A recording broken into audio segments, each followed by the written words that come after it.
हंसवाहिनी तेरा बीड़ा के तार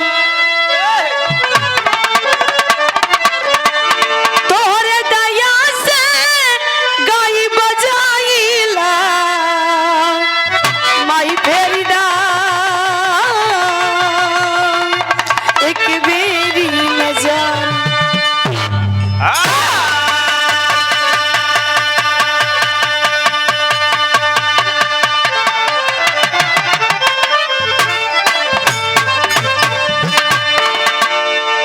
महाकाल गिरजापति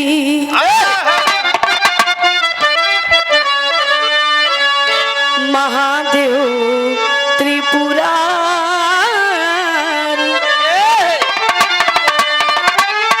निरगुण सगुण तुम ही प्रभु तुझ में सब संसार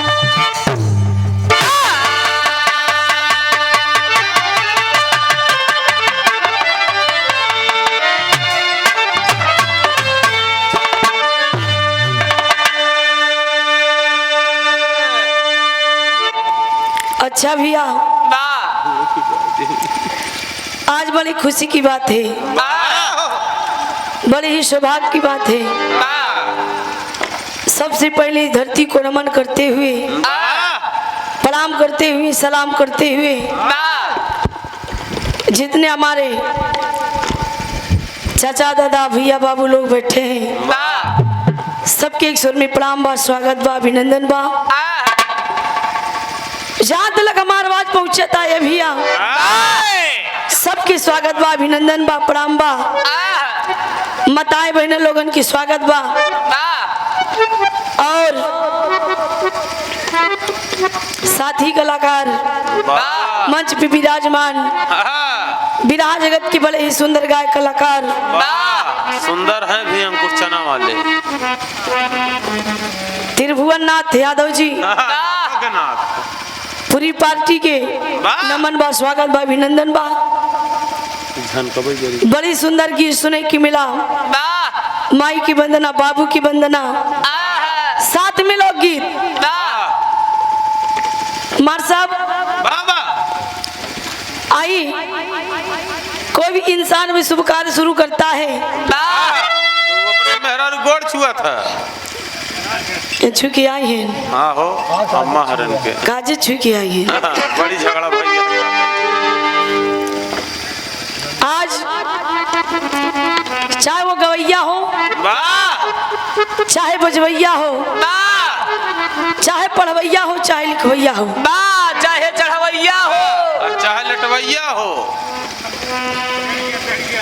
चढ़वैया का मतलब गाड़ी का ड्राइवर।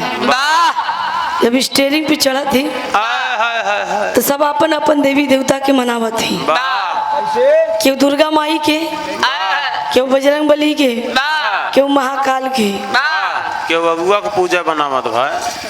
अच्छा वो अपने जुगाड़ तो मेहरारू के चाय वाले को पूजा लोगन कहती है माई,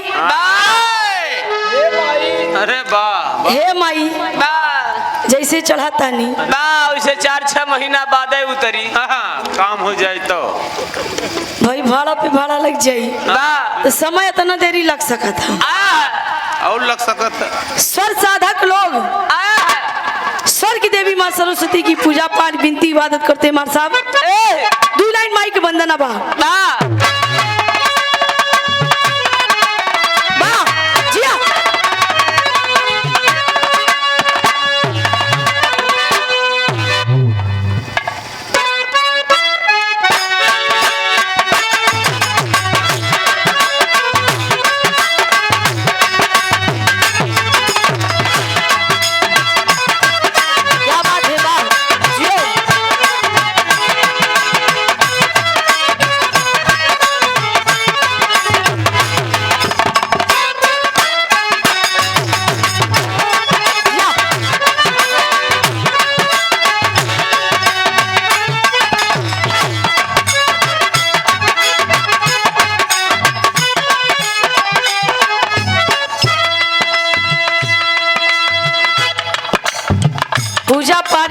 इबादत करे से पहले कोनो जरूरी नहीं बा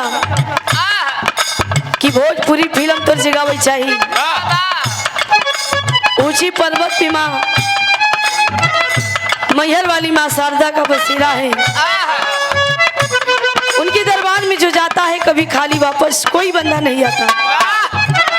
चाहे जो हो, राजा हो, फकीर हो, लूला हो, लंगड़ा हो, अंधा हो, बाज हो, कोई भी हो, लेकिन कहना बा मार सब कैसे कहे।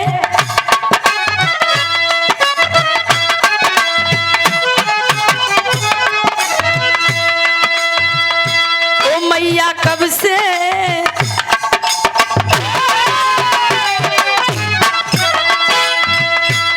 मैया कब से महदर पे खड़ी हूँ, चरण में पड़ी हूँ, तू भाव से उबार दे, इस संगीत स्वर को निखार दे।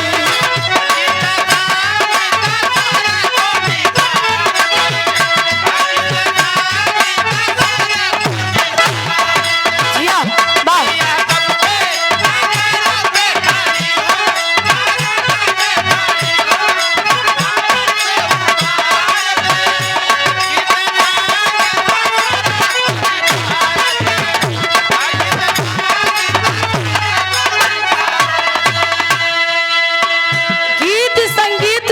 निखार दे।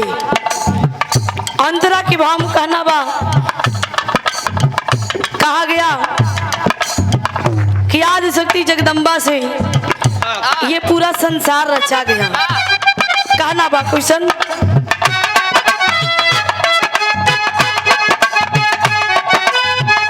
वाह। हे जोता वाली तोहरे ज्योति से जग में, हे जोता वाली तोहरे ज्योति से जग में, दासों दिशाऊ जी यार भाई।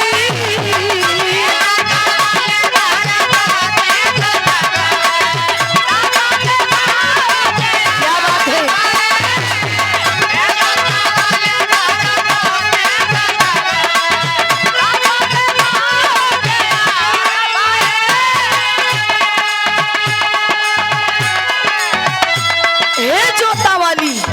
तोहरे ज्योति से जग में दसों दिशा उजियार भई, जल थाल अंबर चराचर में जननी, जल थाल अंबर चराचर में जननी, साथी के संसार भई।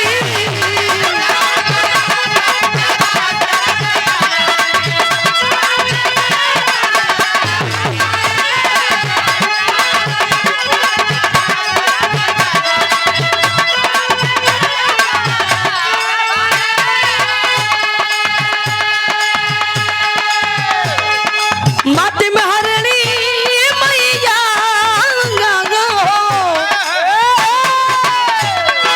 माते महारानी जय कल्याणी शारद माता रानी, भर दो दिल में उमंग मैया ऐसी, बैजू मीरा के जैसी, तू रागनी समान, इस संगीत सब को निखार दे।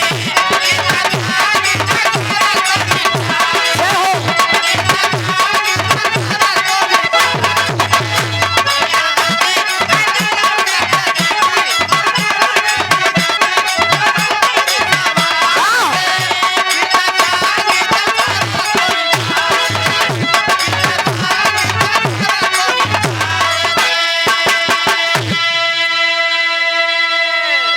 माई की पूजा पाठ भक्ति भाव आराधना विनती बात, चाहे एक लाइन हो, चाहे 2 लाइन हो, चाहे 1000 लाइन हो, माई की वंदना कभी बंद नहीं होता।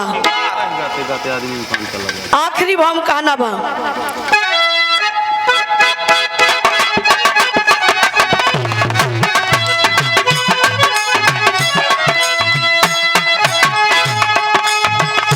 स्वर्ग पंधारी बूदुल गुरुजी,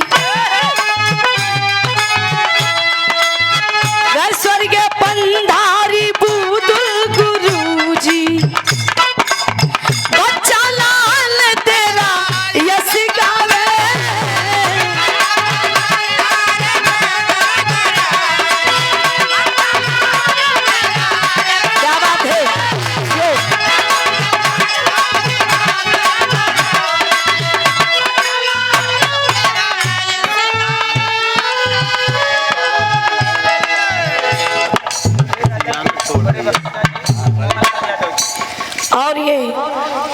पुलिस सम्मानित आज के बाद साथ दुल्हे राजा के बड़े पिताजी की ओर से मोहनलाल यादव जी की ओर से 101 रुपये दे के सम्मान के आशीर्वाद की कामना ईश्वर में सब भैया लोगन के प्रणाम बा। आठों पहर मैया कमल का बीजी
राजा के बड़े पिताजी की ओर से मोहनलाल यादव 51 रुपये दे के सम्मान के आशीर्वाद की कामना ईश्वर में भैया लोगन के प्रणाम बा। बड़ी सुंदर बाहर से गीत सुने की मिली। थोड़ा लगातार कार्यक्रम चले की वजह से आवाज में थोड़ा गड़बड़ी बा और के लिए माफी चाहिए थी। कहूँ भी हम लोगन से टूटी हो जाए माफ करिया। बगल वाले ढेला उठा के मार दे है। आई मार साहब बजा के आई।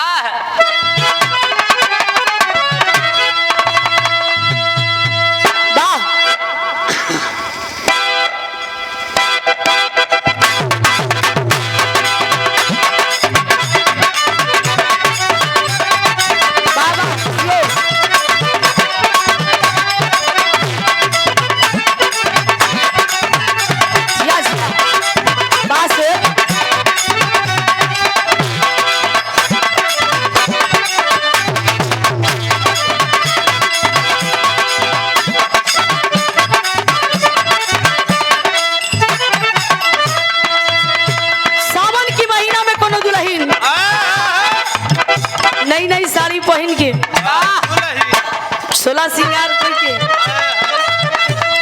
कान्हे पिकावर लेके गंगा जल भर के अपने राजा जी से कहे राजा जी सुना हमारा मन आज काशी नगरी में जाके भगवान भोलेनाथ के जल चढ़ाई कुछ मांगन मांग ले। जैसे सब कंवरिया लोग जाते हैं अपन अपन मांगन मांगत है जैसे हम इच्छा बा। लेकिन दुल्हन अपने राजा जी से कहे का कहे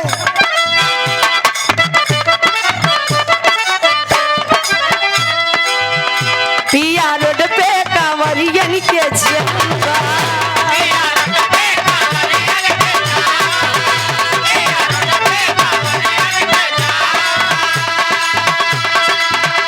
अभी जाएगा दूर बाबा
की लोकगीत बा उसके बाद विराट का नंबर बाहर से बा बड़ी सुंदर बाहर से लोकगीत सुने की मिली।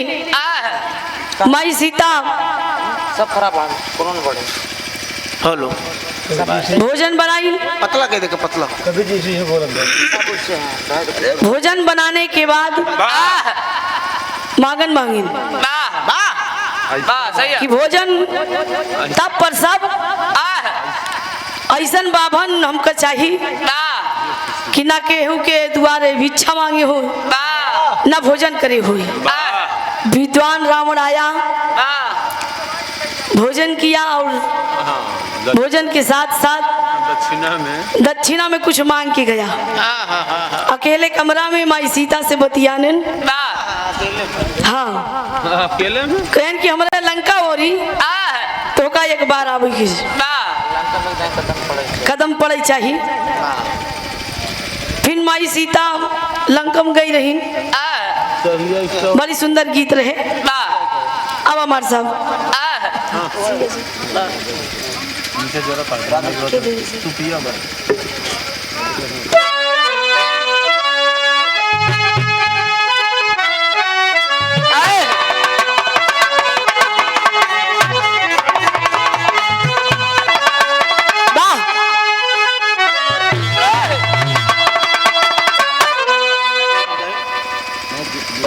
सही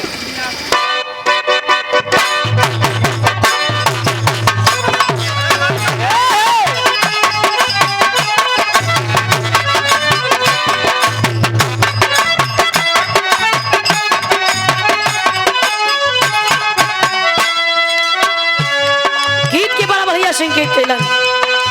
कहना बा कैसन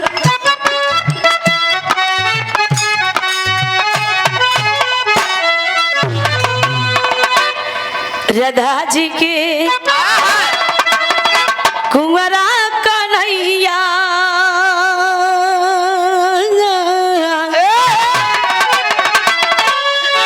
अरे राधा जी के कुंवरा कन्हैया राधा जी की कुंवरा कन्हैया बोलावेला बसुरिया बजा के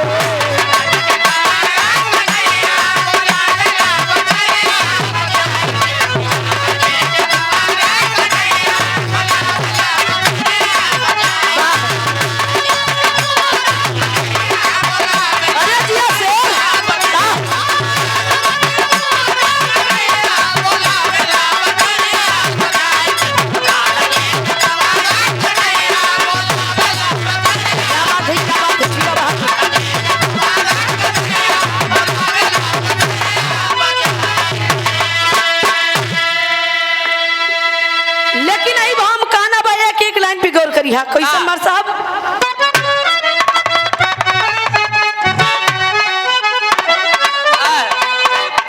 सिया घूमई हो समय के बात था सिया घूमई गईली फूलावरिया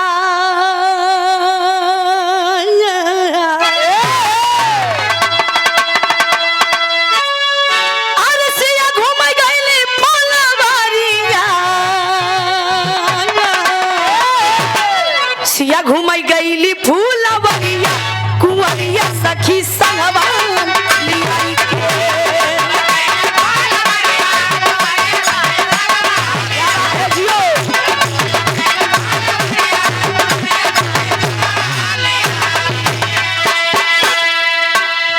सिया घूमई गईली फूलवरिया कुंवरिया सखी संगवा लियाई के। उस समय के बात है भैया जे समय राजा जनक जी सीता स्वयंवर रचे गांव गांव गली गली शहर शहर ढिढोरा पिटवा दिए कि जो धनुष को तोड़ेगा उसी के साथ हमारी बेटी सीता की शादी हो जाए। तो माई सीता अंटप बैठी है एकदम महल के ऊपर बैठी है न सोचा था राजा जनक के पिताजी को बात सुन के कि जे केहू तोड़ी मने जे केहू तोड़ी धनुष हुई के साथ हमार शादी हो जाए। माने चाहे माई सीता बहुत दूर तलक सोची लागी, कहूं बिना चाहे बुढ़वा तो रहे, चाहे सयान जवान मतलब केहू भी, कुकुरो बिलर चाहे जे तोड़े बड़ी हड़बड़ाई गई सीता। माई सीता अपने सखियों के साथ फुलवारी में गई। फुलवारी में जब गई फूल तोड़ा थी, सोचा थी माई गौरी से प्रार्थना करत थी कि हे माई आदमी मिले हमार दिल का हाल तू जानत हो, तो ऐसी दुनिया इस संसार में का होत बा कुछ छुपा नहीं बा, होत कब हमार सब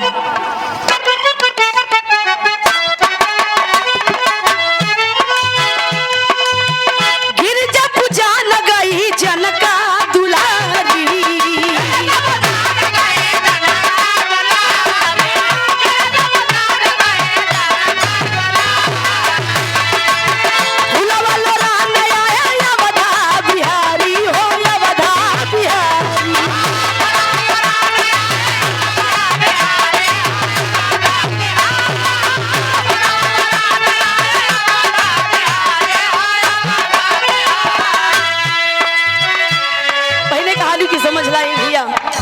माई सीता फुलवारी में हई, फूल तोड़त हईन और सोचत हईन।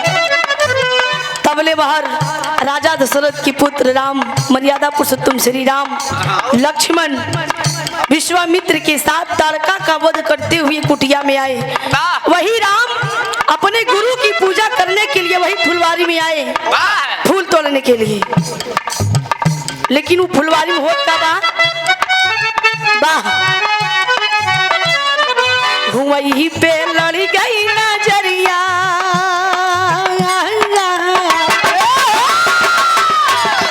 वही पे लड़ी गई नजरिया, कुंवरिया सखी संगवा लिया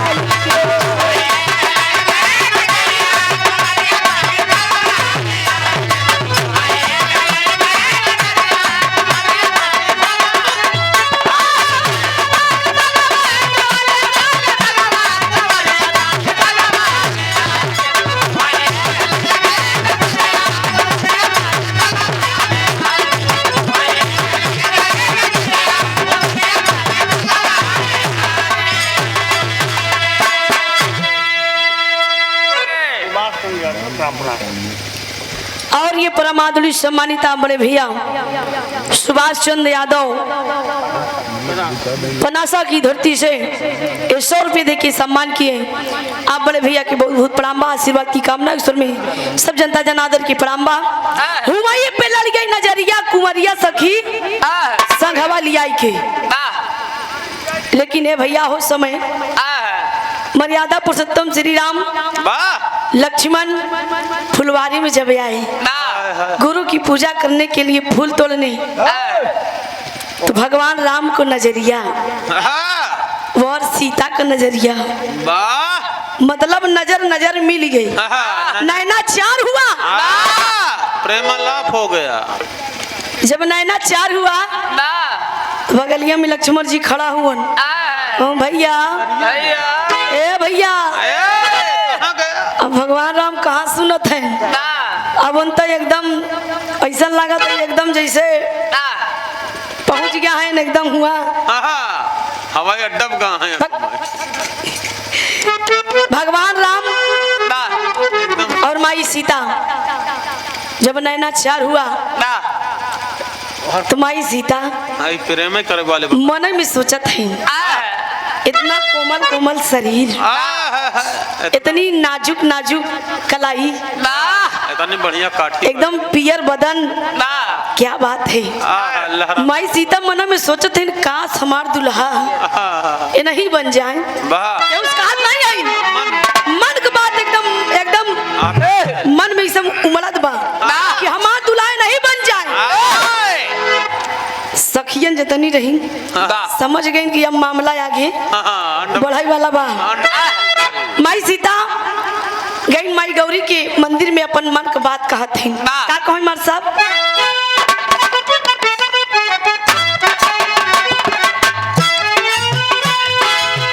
गिरजा पूजा न लागी सुनसी माई,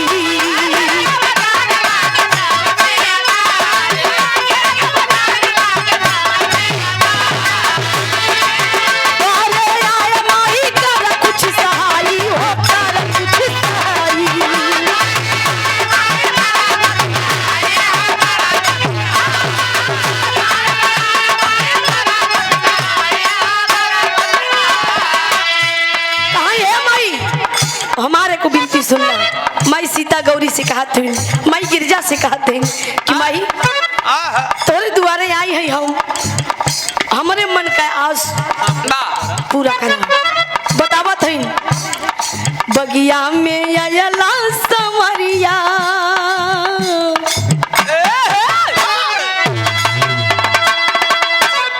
बगिया में आयला संवरिया,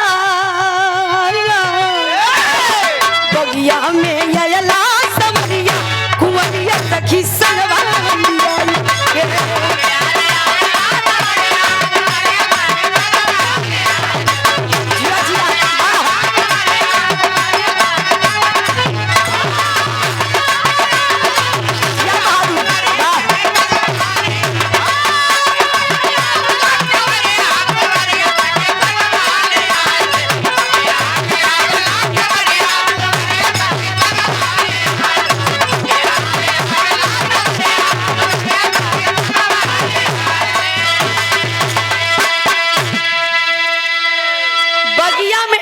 संवरिया कुंवरिया सखी संघवा लियाई के माई सीता माई गिरजा से कहा थे कि माई हम जो सोचत है काश अगर पूरा हुई जाई तो समझ ला कि हमार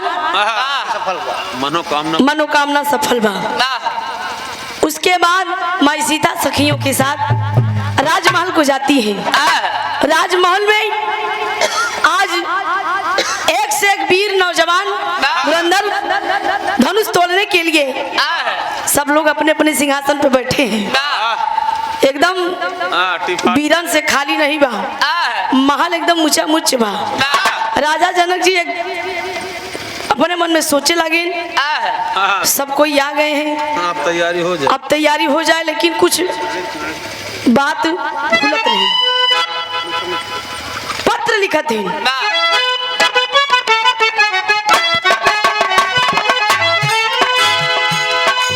जनक जी भेज विश्वामित्र के खबरिया,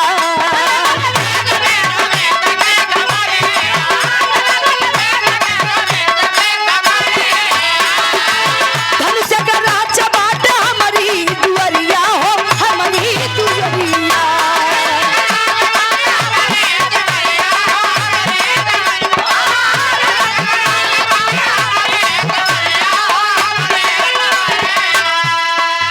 राजा जनक जी पत्र में लिखत हैं कि धनुष या राजा बाटे हमारी दुआरिया विश्वामित्र के लिए। आखिरी लाइन में एक बात लिखी, बड़ी सुंदर लाइन लिखी। क्या लिखी?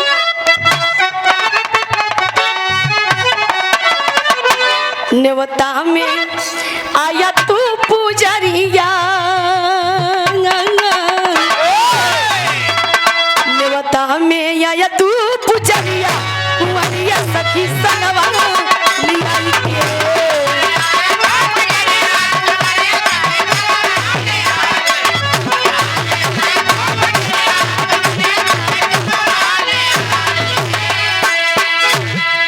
नेवता में आया तू पुजरिया, कुंवरिया सखी संगवा लियाई के।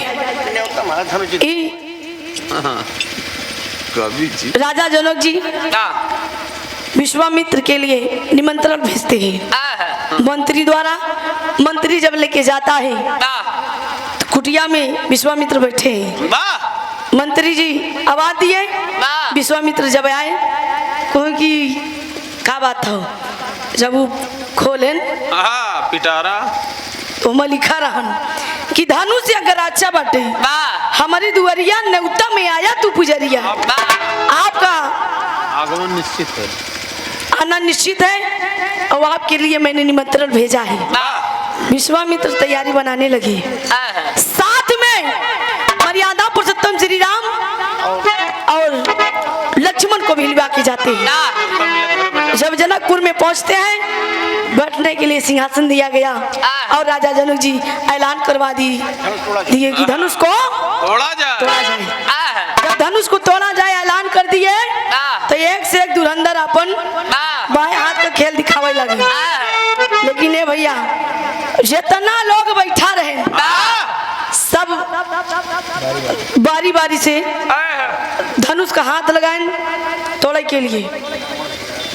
और उस समय धनुष तोड़ने के लिए रावण भी गया था, लेकिन हिला भी नहीं पाया। मलमूत्र के लेकिन ये भैया उस समय बारी बारी से धनुष का हाथ लगाए, लेकिन धनुष टस समस नहीं भई। तो राजा जनक को बड़ा दुख हुआ, क्योंकि इतने बड़े बड़े वीर आए हैं, इतने बड़े बड़े वीर आए हैं, क्या ऐसा कोई वीर नहीं है कि धनुष को तोड़े और मेरी बेटी से शादी करे और विवाह करके ले जाए।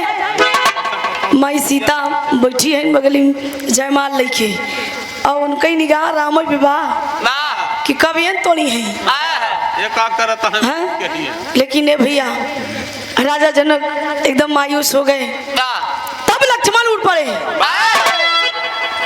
कहे राजा जनक जी ऐसे कैसे आप क्यों बात बोल रहे हो, ऐसे एक से बढ़कर एक वीर हवन, आप आदेश दीजिए, मैं धनुष को तोड़ के तुम्हारी बेटी सीता से शादी करके लेके जाऊंगा। अब राम को आते बड़का भाई पड़ा ही है और छोटका अपने जुआन में है, इशारा कहे राम कोहन बैठा, संतोष करा, सबर का फल मीठा होता। तब विश्वामित्र आदेश देते हैं राम को, राम जाओ धनुष को तोड़ो और विवाह संपन्न करो। प्रतिज्ञा पूरी हो। उस समय आदेश को पालन करते हुए राम धनुष को तोड़ने जाते। मार सब आखिरी भाव का ना बा,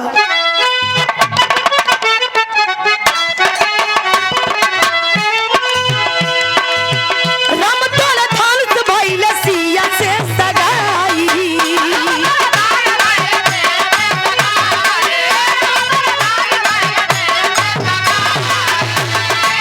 राजा जनक रहल खुशियां मनाई हो, खुशियां मनाई।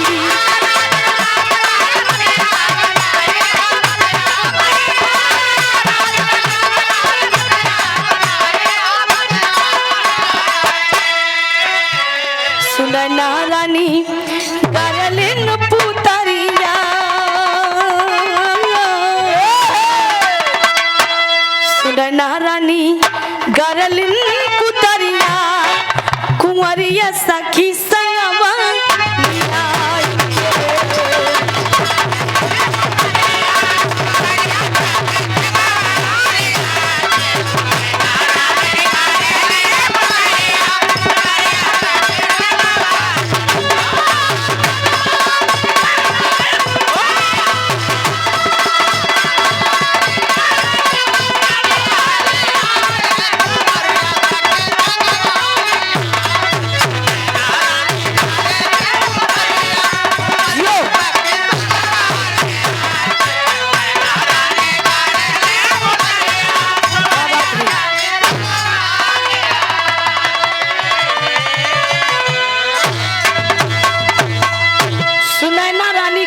पुतरिया कुंवरिया सखी संघवा लिया के राम धनुष तोड़ते हैं, सीता से जयमाल होता है। तब उसके बाद राजा दशरथ को खबर पहुंचती है, संदेशा पहुंचता है। तब चारों भैया के एक ही मड़ई में बियाह होता, भरत शत्रुघ्न राम लक्ष्मण और चारों जने के रानी सीता उर्मिला मंडपी सुरकृति। तब चारों जनी अपने ससुराल जाथिन, मुँह दिखाई हुआ था। मुँह दिखाई के बाद सारा कर्मठ होता, तब सारा बहु भोज होता। तब माई सीता बताओ बहन कि दोबारा दोहराओ नहीं, मतलब है भोजन बनाए। भोजन बनाने के बाद विद्वान रावण आया। तब आगे की कहानी अब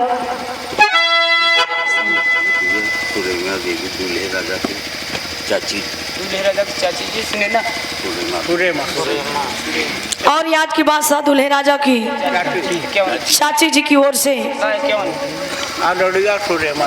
अच्छा, आदड़िया सुरेमा देवी की ओर से 51 रुपए का पान पुरस्कार, आशीर्वाद की कामना ईश्वर में सब भैया लोग इनके प्रणाम बा। सिया घूमई गईली फूलवरिया करिए सखी संगवान आई